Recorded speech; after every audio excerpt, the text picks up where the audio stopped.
자연교회 성도 여러분, 안녕하십니까? 한 주간 동안도 평안하셨습니까? 우리 지난 시간부터 온라인 양육 프로그램을 시작하였습니다.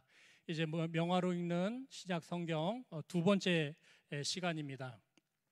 지난 시간에는 어떻게 보셨습니까? 이게 그림 설명도 하고 또 말씀도 같이 우리가 함께 나누어야 되기 때문에 다른 시간들보다 조금 시간이 지체됩니다. 여러분 양해해 주시고요. 요즘 코로나 때문에 밖에도 잘 못 나가는 시기인데 여행 왔다라고 생각하시고 유럽이나 이태리의 박물관이나 미술관을 이렇게 천천히 둘러본다라는 기분으로 함께 해 주시면 되겠습니다. 오늘은 이제 두 번째 시간입니다. 두 번째 시간. 두 번째 시간은 우리 마태복음 17장의 본문에 나와 있는 사건인 그리스도의 변모라는 주제로 라파엘로의 그림을 나누도록 하겠습니다. 여러분, 라파엘로라는 이름을 한두 번은 아마 들어보셨을 것입니다. 그런데 이 라파엘로라는 이름을 이 다빈치나 아니면 미켈란젤로보다는 아마 덜 들어보셨을 것 같습니다. 먼저 이 라파엘로라는 화가를 잠시 설명을 드리도록 하겠습니다.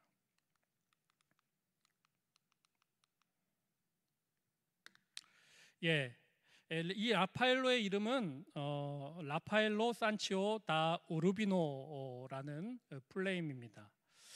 이 라파엘로는 이런 생김을 가졌는데요. 아주 미소년 같이 좀 예쁘장한 얼굴을 가졌습니다.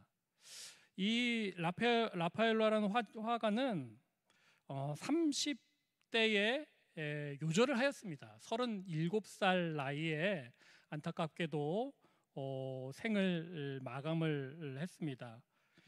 그 아래 보시면은요, 태어난 날과 이제 하늘나라로 간 날이 4월 6일 똑같은 날입니다. 그래서 37세 자기 생일날 죽음을 맞이한 좀 안타까운 사연을 가지고 있는 화가가 바로 이 라파엘로라는 인물입니다.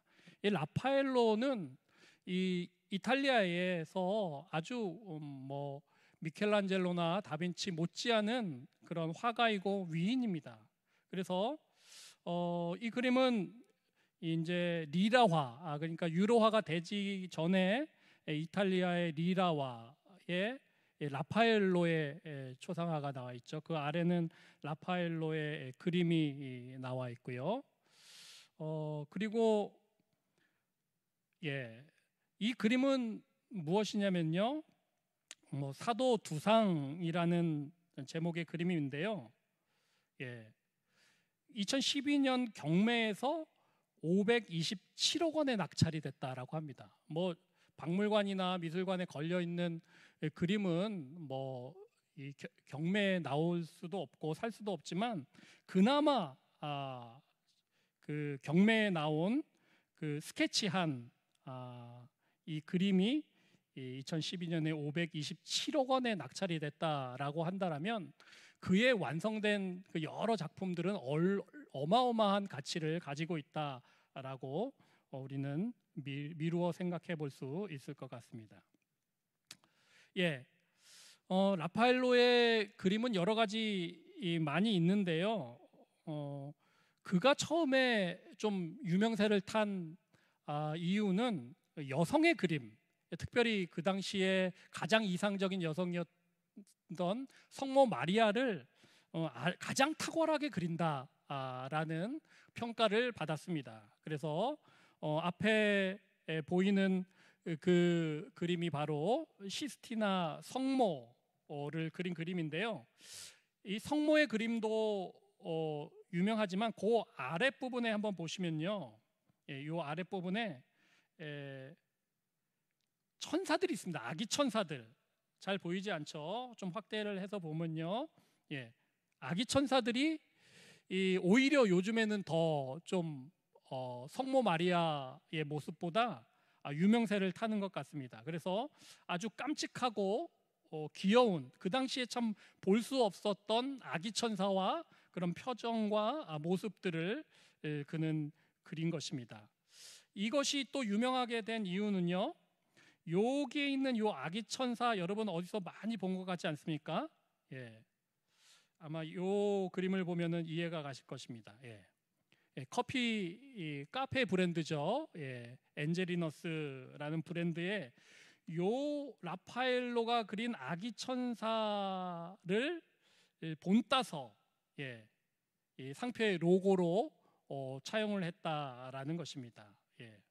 여러분 뭐 어떤 그림이 더 마음에 드십니까? 예.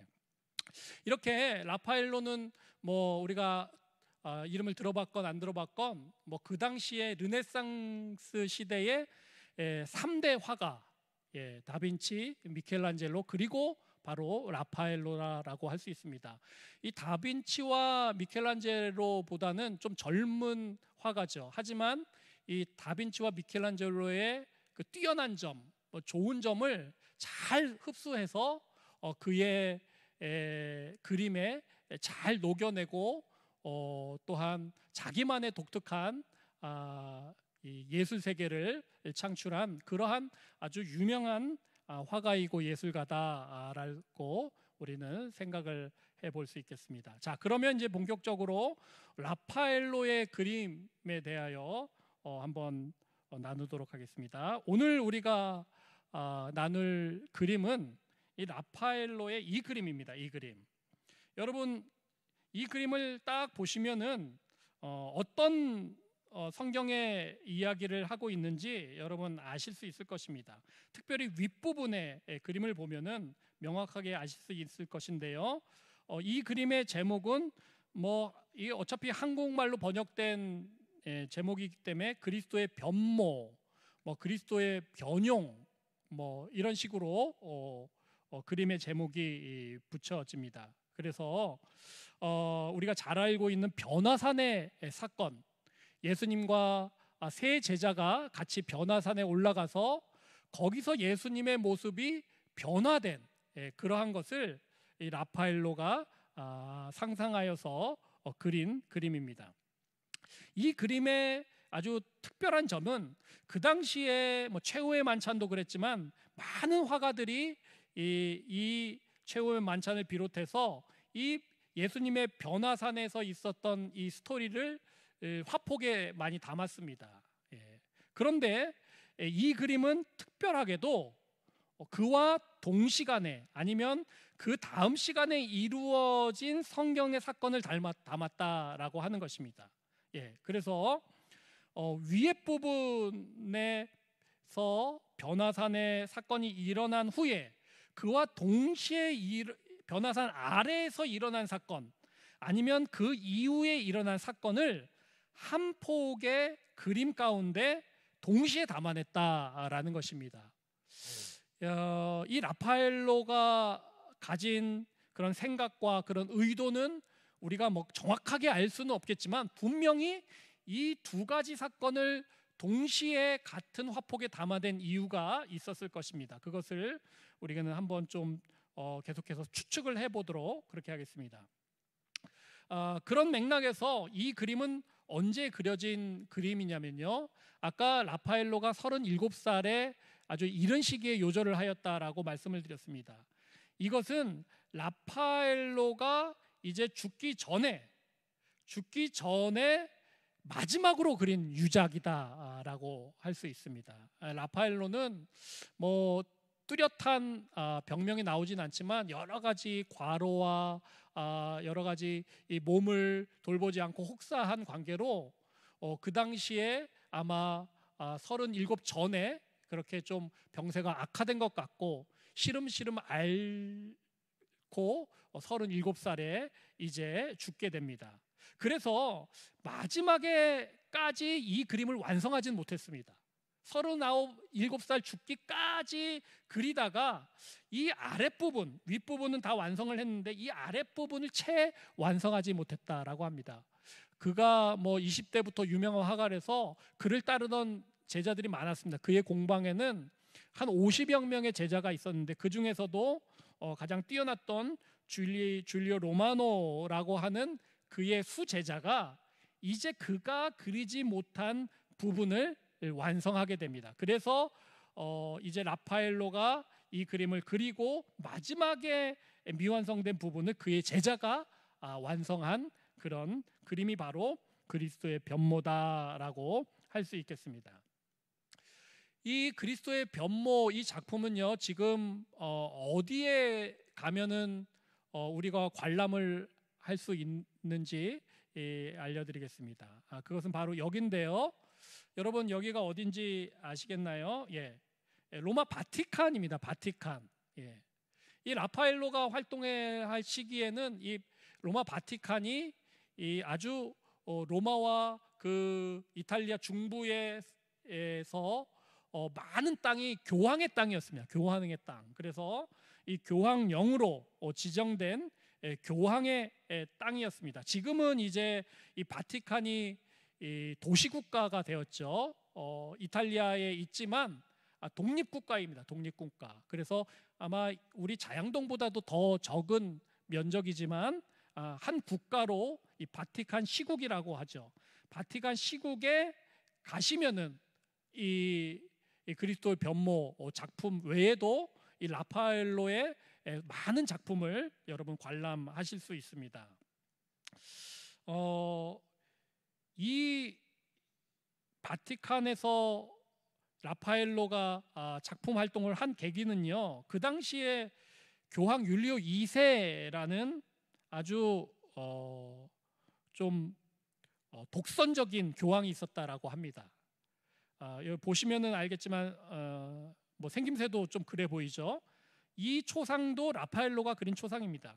교황 율리오 2세가 이제 그 성 베드로 성당을 리모델링하고 또한 그 시스틴 성당과 또한 여러 자기의 집무실을 이제 리모델링하면서 누구를 부르게 되냐면은 그 당시에 제일 유명했던 두 예술가를 부르게 됩니다. 예. 이 한 예술가는 바로 우리가 잘 알고 있는 미켈란젤로입니다. 미켈란젤로. 그리고 미켈란젤로와 더불어 라파엘로를 부르게 됩니다. 그래서 그 당시에 1500년대 초에 한 공간에서 바로 한 공간에서 옆에는 미켈란젤로가 작업을 하였고 또 옆에는 라파엘로가 동시에 작업을 하였다라고 합니다. 여러분 이것은 무엇이냐면 이 바티칸에 아주 제일 수많은 예술 작품들이 많이 있는 그러한 공간입니다. 그래서 여기가 우리가 본 성 베드로 성당이 이쪽에 놓여 있고요. 그 당시에 이제 율리오 2세가 미켈란젤로를 불러서 미켈란젤로는 어디에서 작업했냐면 이 시스티나 성당, 시스티나 예배당에서 그 천장화를 그렸죠. 그래서 우리가 지난 시간에도 본 천지창조를 비롯해서 여러 가지 작품들이 이 시스티나 성당에서 작업이 되었습니다. 이 라파엘로는요, 그 뒤쪽에 같이 연결된 지금의 이제 바티칸 박물관, 그 당시에는 이 율리오 2세가 쓰는 자신의 사무실, 집무 공간, 집무실에 여러 가지 걸어둘 그런 그림 작품을 작업을 했다라는 것입니다. 그 시기가 1508년도. 그의 나이 정말로 25살, 아주 젊은 나이에 그는 인정을 받아서 그 당시에 최고의 예술가들이 이 작품 활동을 하던 바티칸에서 그는 작업 활동을 했다라는 것입니다. 그가 작업 활동을 한 기간은 1508년에서 1512년에 바티칸에서 작품 활동을 했는데요. 이때에 뭐 여러 작품들을 작업을 했습니다. 이 그리스도의 변모는 그 뒤에 작업 활동 중에 완성한 작품이지만 이 바티칸 시기 때 완성한 작품들이 뭐 아주 유명한 작품들이 많은데요. 예.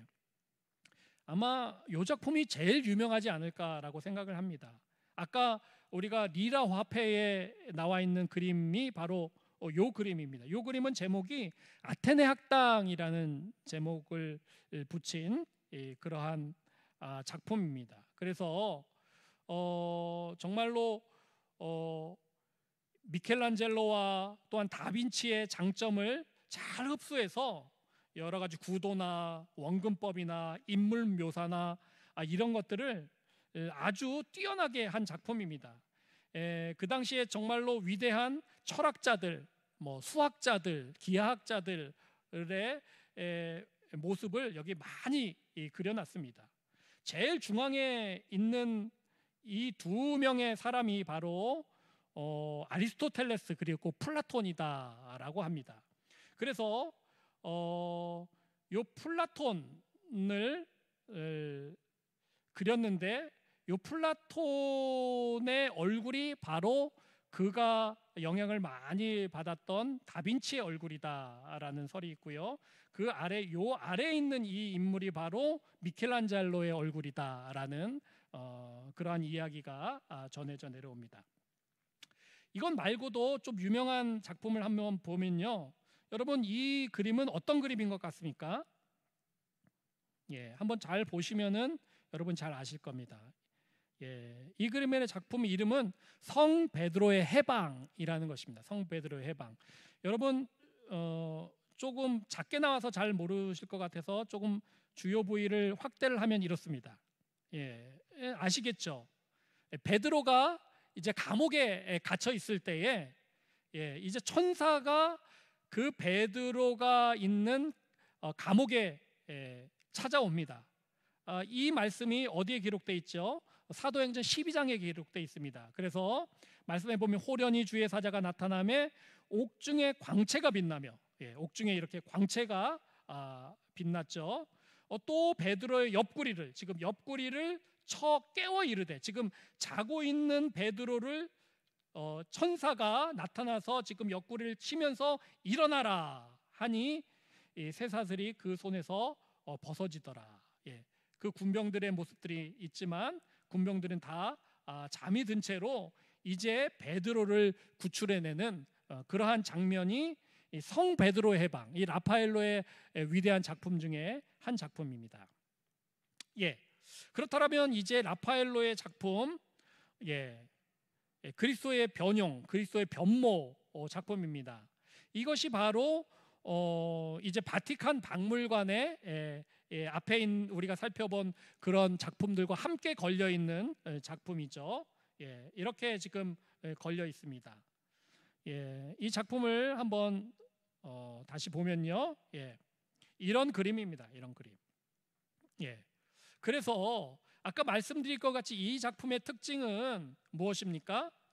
이렇게 위쪽에는 예수님께서 변화산의 모습, 아래쪽에서는 그 변화산에서 세 제자와 함께 있을 때 나머지 9 제자가 겪은 에피소드, 이를 같이 그려놨다라는 것입니다. 그래서 이것은 성과 속을 아주 이분법적으로 딱 구분을 해놨습니다. 그래서 정말로 변화산에서는 아주 성스럽게 예수님의 모습이 정말 얼굴이 해와 같이 빛나고 예수님의 옷에서 빛이 나고 모세와 엘리야가 나타나고 거기서 하나님의 목소리가 들리고 하는 그런 거룩한 일들이 벌어지지만, 그와 동시에 그 변화산 아래서는 정말로 복잡한 일이 벌어지죠. 정말로 아주 희귀한 일들이 벌어집니다. 어떤 일이 벌어졌습니까? 귀신 들린 자기의 아들을 한 아버지가 제자들에게 데려옵니다. 아마 예수님에게 데려왔을 터인데, 예수님은 변화산에 올라가셨고 예수님은 없고 제자들에게 우리 아들을 좀 고쳐내라 라고 그렇게 간청을 하는 모습이 나와 있습니다. 하지만 어떻게 됐습니까? 제자들은 이 아이를 고치지 못했습니다. 나중에 예수님이 변화산에서 내려오셔서 예수님께서 고치시죠. 이 두 가지의 사건을 동시에 한 화폭에 해 놓았다라는 것입니다. 예, 그렇다면 이제 이 그림에서 윗부분 성속을 나눈다면 성의 부분을 한번 살펴보도록 하겠습니다. 예. 성경에 나와 있는 모습이 잘 표현되어 있습니다. 예수님께서 이제 거룩하게 정말로 변형되시고 변모하시고 변화하셨습니다. 그 좌우편에는 누가 있습니까? 모세와 엘리야가 있죠. 모세는 뭐 구약을 대표하는 인물이다라고 할 수 있죠. 예언자를 대표하는 엘리야가 있습니다. 누가 모세고 누가 엘리야인지 아시겠나요? 여기 보시면은 여기 율법책 돌판을 들고 있습니다. 이 인물이 아마도 모세이고 예언서를 들고 있습니다. 이 인물이 아마도 엘리야를 표현한 것 같습니다.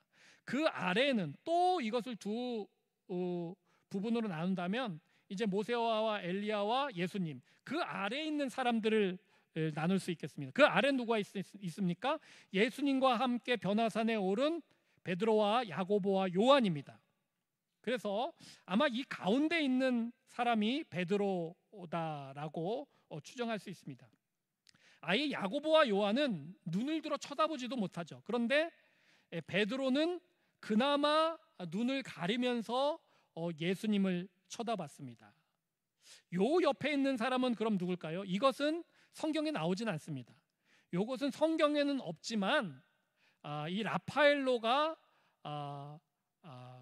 이 그림에 좀 자의적으로 집어넣은 사람들입니다. 이 두 사람은 그 당시에 성인이라고 합니다. 성인. 그 당시에 교회와 성당마다 성인, 지정된 성인이 있었는데요. 그 성인 2명을 여기다가 이렇게 그려 놓았습니다. 성경에는 이 성인들은 당연히 없겠습니다. 예.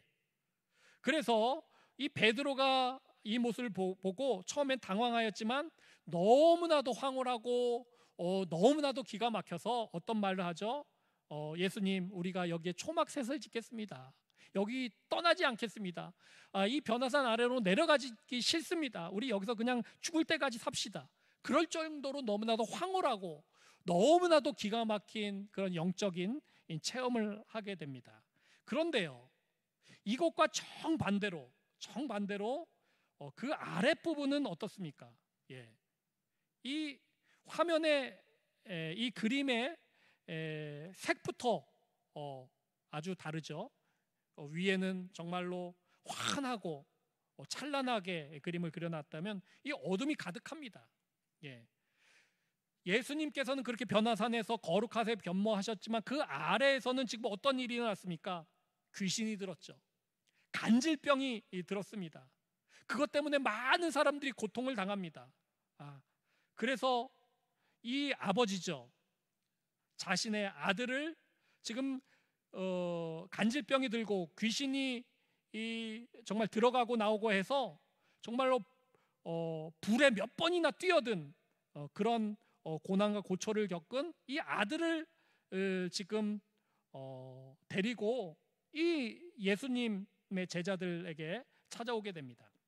자, 위에 보시면 예수님의 제자들 베드로, 야고보, 요한 3명의 제자들은 변화산에 있습니다. 나머지 그러면은 몇 명이 남아 있겠죠? 9명이 남아 있죠. 이게 9명의 제자들입니다.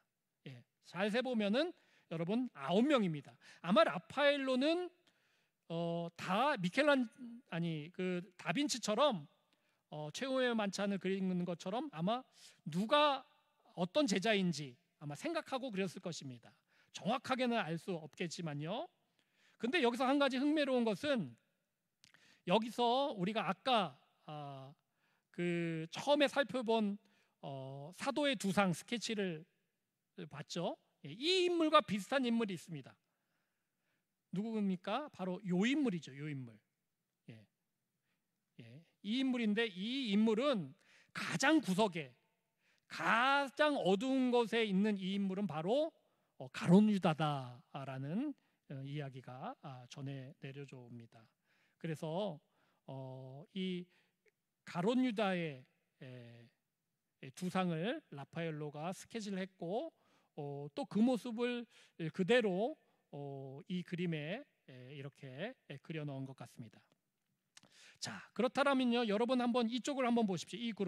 이 그룹에도 여기도 9명, 여기도 9명이다. 뒤에 있는 사람들까지 합치면 다 9명입니다. 어떤 모습인가요?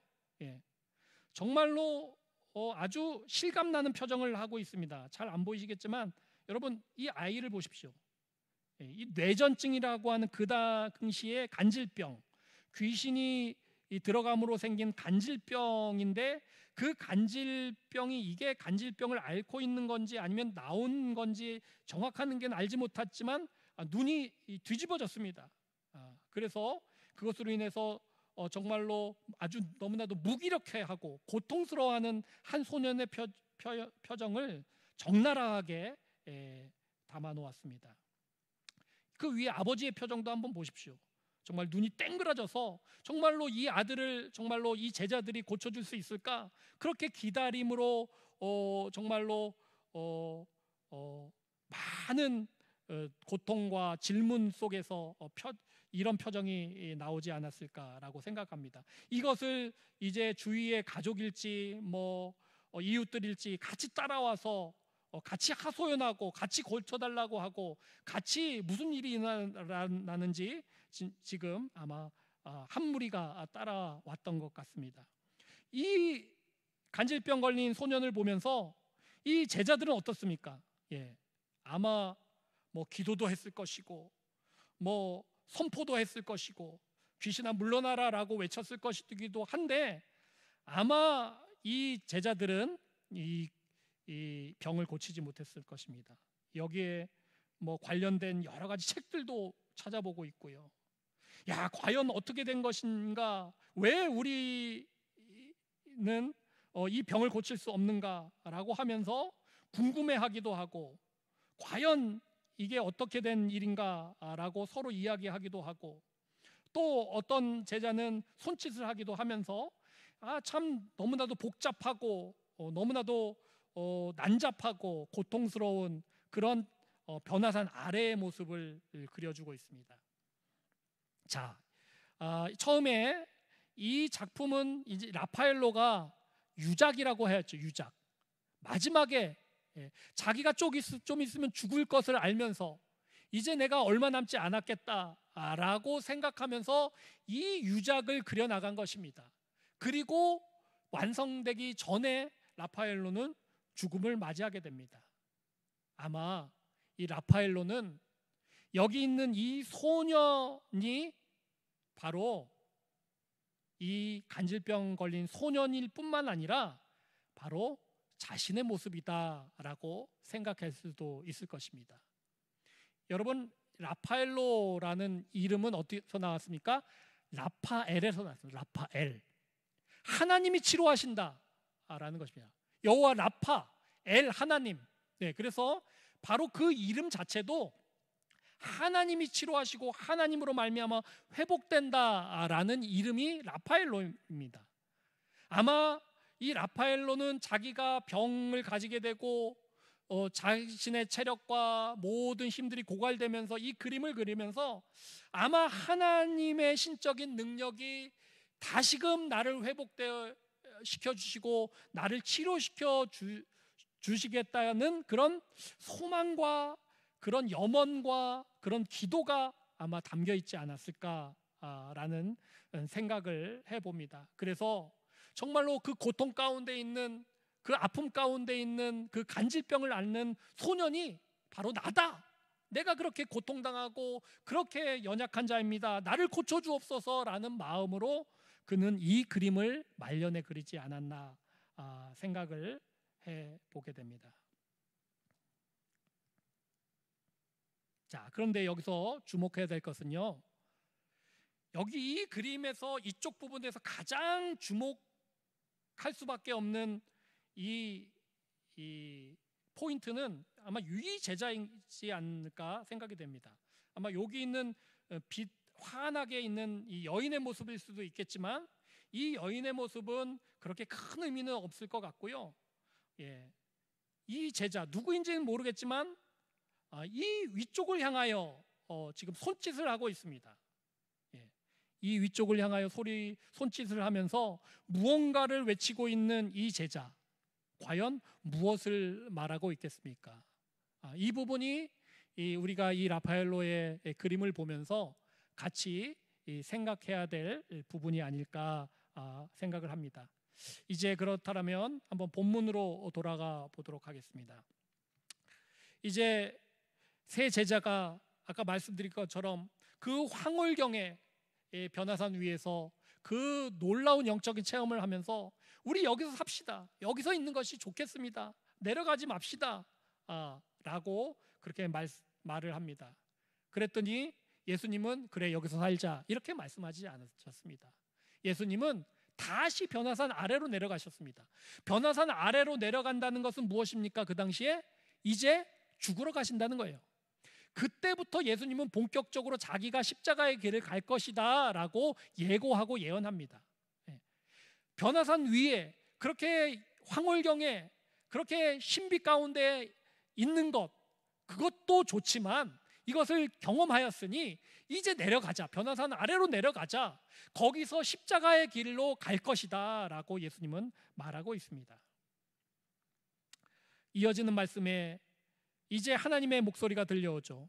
이는 내 사랑하는 아들이요 내 기뻐하는 자니 너는 그의 말을 들으라 라고 말합니다. 그의 말.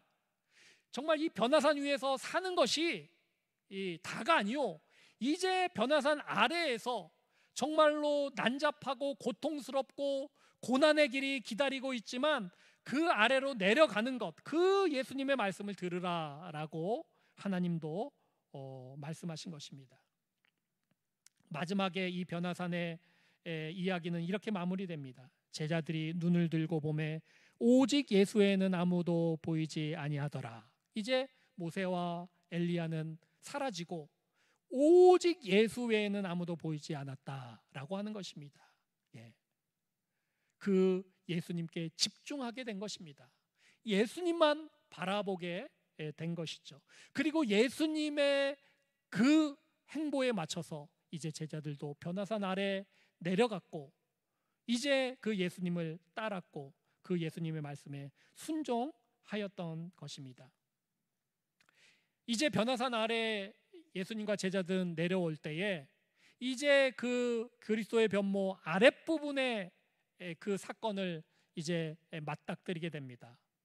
그리고 제자들은 그 소년을 고쳐내지 못했지만 예수님께서 가서 즉시로 그 소년의 병을 고치고 귀신을 내쫓았습니다. 그러면서 예수님께서 덧붙이는 말씀이 있습니다.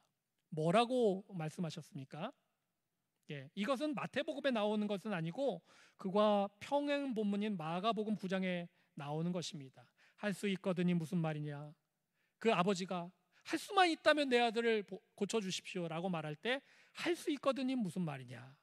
믿는 자에게는 능히 하지 못할 일이 없느니라 라는 아주 유명한 말씀을 그때 하신 것입니다.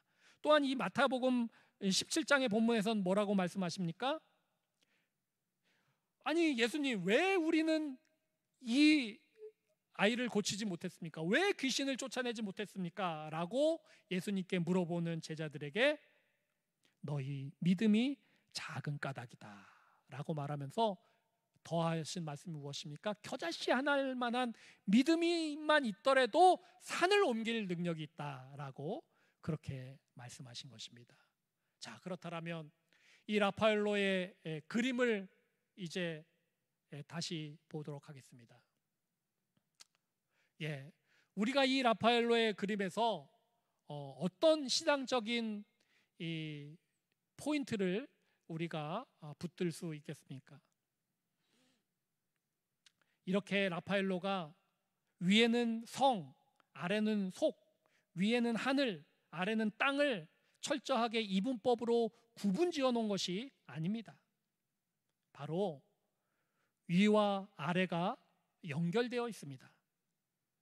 이 제자의 손짓에는 우리는 어떻게 할 수 없고, 우리는 귀신을 쫓아낼 수 없고, 우리는 이 아이를 고칠 수 없지만 저기 위에 계신 분, 정확하게 예수님을 가리킵니다. 정확하게 예수님께서 고치실 것이다 라는 것을 이야기해 주고 있습니다. 그러므로 우리는 땅에 살고, 우리는 세상에 살고, 고통 가운데 살고, 질병 가운데 살고, 코로나 바이러스 가운데 살고 있지만 우리는 이것을 해결하지 못하고 어쩔 수 없이 고통 가운데, 고난 가운데 있지만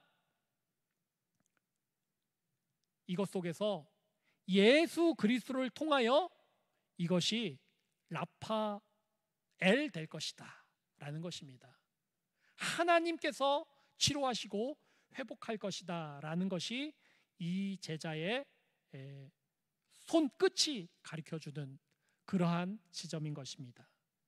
그러므로 우리는 이렇게 성과 속을, 땅과 하늘을 나누고 이분법적으로 교회와 세상을 나누고 살아가는 것이 아닙니다. 그러면 우리는 세상에서 고통받을 수밖에 없고 이 교회당 안에서, 이 예배당 안에서만 회복될 수밖에 없습니다. 하지만 그 모든 전 인격과 전인과 전 인류와 모든 피조가 회복되는 것은 무엇입니까? 바로 예수 그리스도가 이 땅 가운데 변화산 아래 내려오심으로 말미암아 그분으로 말미암아 라파엘 될 것이다 라는 믿음과 소망인 것입니다.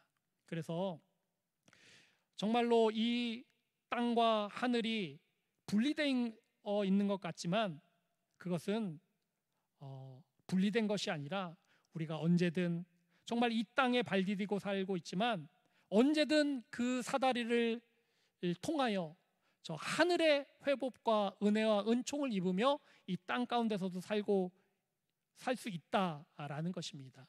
그것이 무엇입니까? 예수님께서 이제 이 마태복음 17장 끝부분에서 말씀하신 믿음입니다. 믿음. 우리가 바로 믿음으로 말미암아 예수 그리스도를 바라보는 것입니다. 그리하여 이 제자가 지금 손끝으로 예수님을 가리키면서 정말 예수님이 하신 말씀,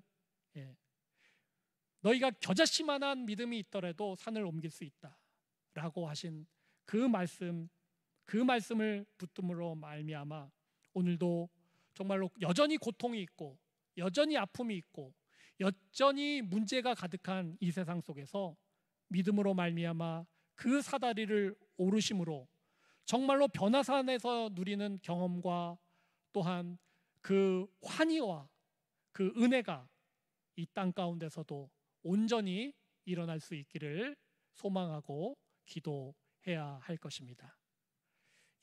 우리 두 번째 시간을 이렇게 마무리하고 다음 시간에 세 번째 그림으로 다시 뵙도록 하겠습니다. 감사합니다.